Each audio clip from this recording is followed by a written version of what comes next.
Ropes. What up, boy? Give a fool for that one. But you're definitely speaking the truth, man.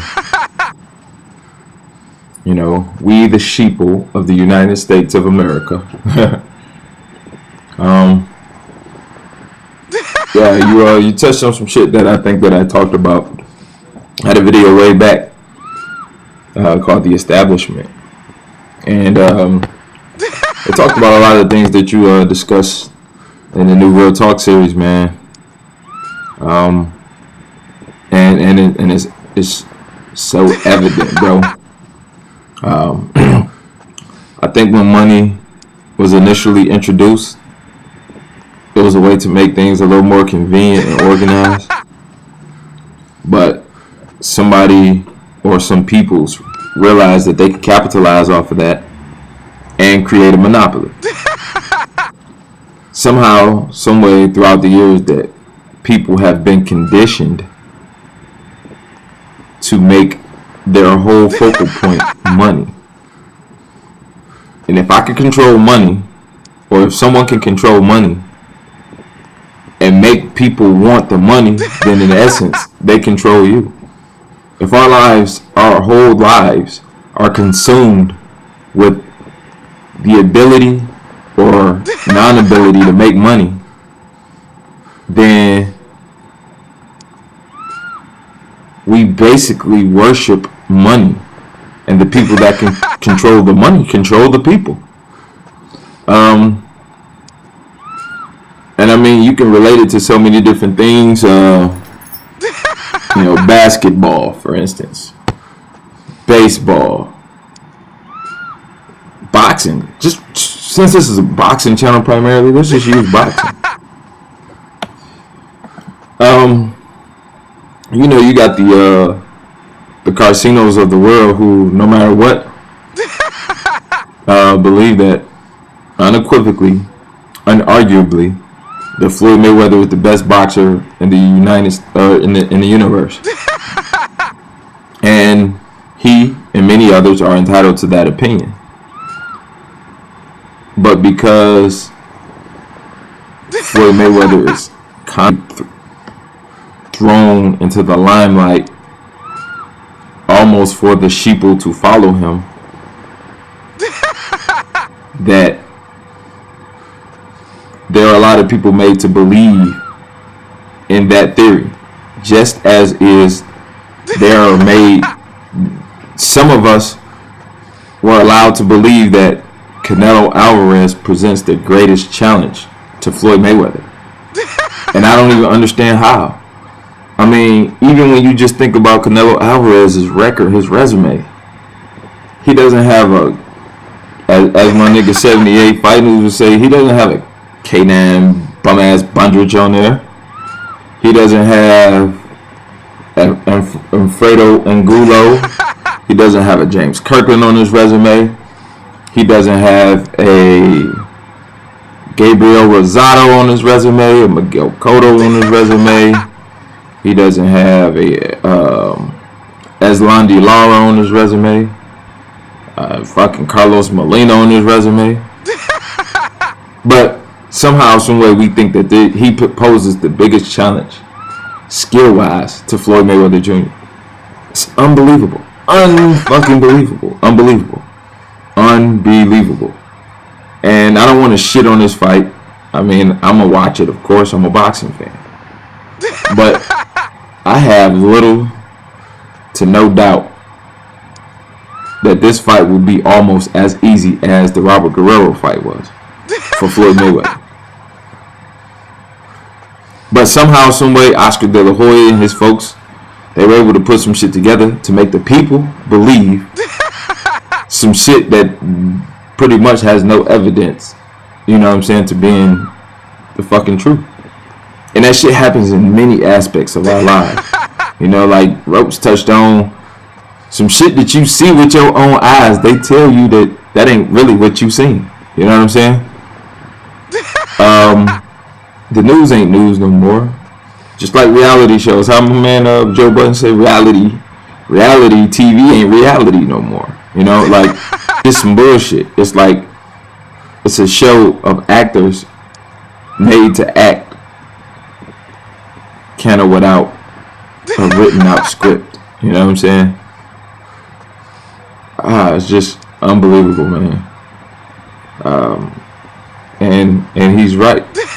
He spends so much time trying to make money, and I think about the fact that, you know, it's bad enough that we work 40 hours a week plus, some of us, and then also we some of us work 2 jobs. We're working well over 40 hours a week.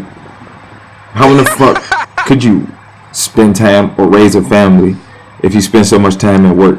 You know, we've even equated being a good father to a kid as providing gym shoes and clothes and bikes and shit. You know what I'm saying? Somebody who does that is considered a good father, you know? Or if they don't do those things, they're considered a bad father. It's crazy. It's crazy.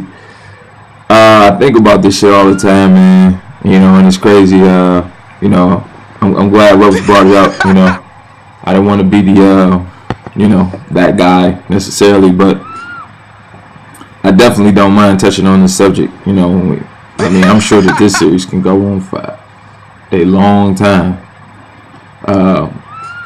You know, I just sometimes just try and look at all the distractions that we have in our world really keep us from being individuals. You know, you have to try and keep up with the latest fashions, the latest tech gadgets, the latest social networks, the latest movies, the latest clubs, parties, events. You know what I mean? And all of it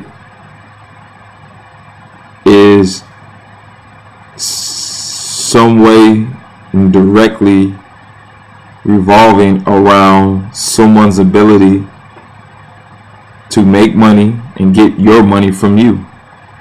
Whether it's paying $10 to get into a club, or $1,000 on a new TV, or $75 a month for that phone bill,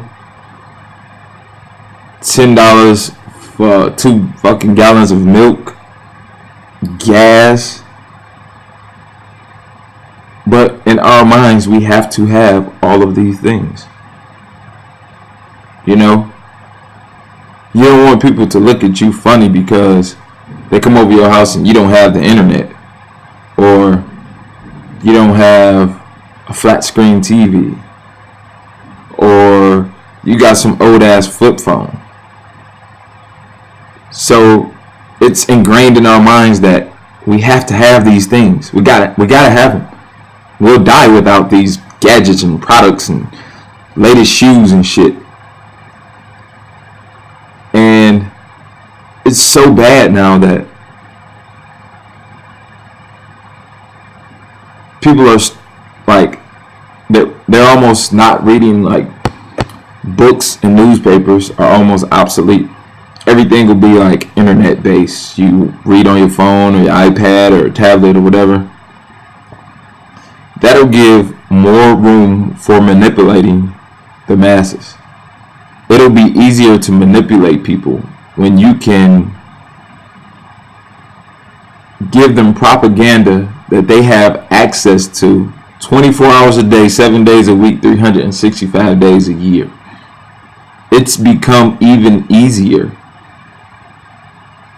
to manipulate the sheeple with all of this access to YouTube and Twitter and Facebook and Mixler and Tumblr and Flickr, and you have 24 hours, 7 days a week, 365 day access. And you can put whatever the fuck you want on there. And the odd thing about it is, it's always regulated. I can put whatever I want on there, but somebody is regulating that shit. If I put enough of the wrong thing up, you know, somebody will put an end to that shit. It's crazy. You know what I'm saying? Like, man, Ropes, I'm so glad you made this shit, dog, because, I mean, bro, it has to be said. It has to be talked about.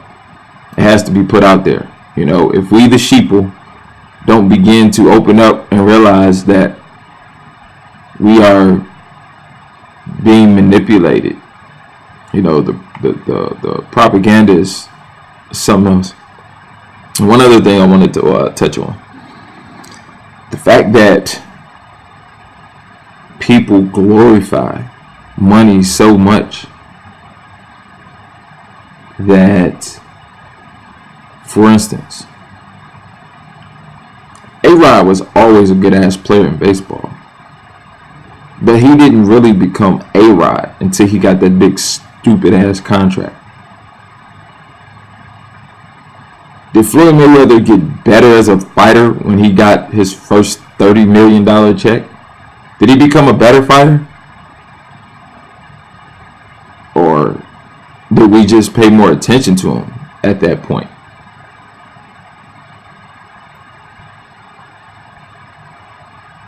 Somehow, some way, that even when, how do I say this? I mean, if you made a lot of money, you know, you just made a lot of fucking money. At what point is the money enough to where it's not important to you because you have enough of it that you want to do something that just truly makes you happy? You know what I mean? Like, if you're A-Rod and you're making $22 or $23 million a year, why do you extend the amount of money that you want to make? Because it's the one thing that's going to happen is more people are going to pay attention to you, criticize and scrutinize you. But at what point do you say enough is enough money, where I don't need more? I just want to do my job. I want to do what it is that I do. I don't have to get paid more money. When you're making $20 million, $30 million really isn't going to change how you live. That's not going to make you decide to start eating at different restaurants. You ain't going to have to cut back on nothing. There's no cars or shoes or clothes you're not going to be able to afford, trips that you won't be able to go on.